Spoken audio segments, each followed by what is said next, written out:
మకర రాశి వాళ్లకు ఈ వారం సాఫ్ట్వేర్ రంగంలో ఉన్నటువంటి వాళ్లకు మంచి అనుకూలతలు అవకాశాలు కూడా వస్తూ ఉంటాయి.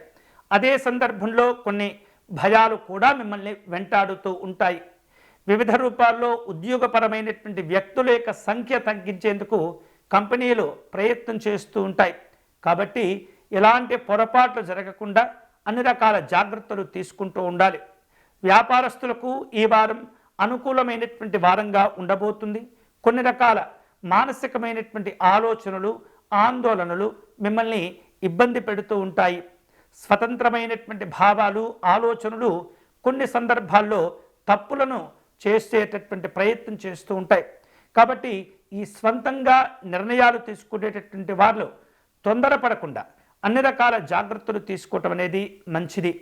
ఎంత తెలివితేటలతో ముందు చూపుతో వ్యవహరిస్తూ ఉంటారో, పరిస్థితులను చక్కగా అర్థం చేసుకుని పని చేస్తూ ఉంటారో వారందరికీ కూడా అనుకూలంగా ఉంటుంది. ఎటువంటి ఇబ్బందులు కూడా పెట్టే పరిస్థితి ఉండదు.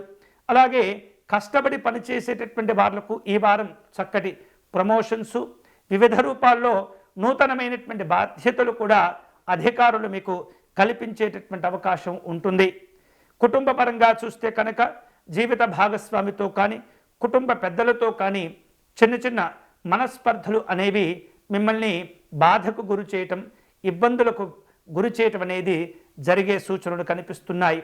పెద్దవారు అడిగినటువంటి విషయానికి సరియైన సమాధానం చెప్పేటటువంటి ప్రయత్నం చేయండి.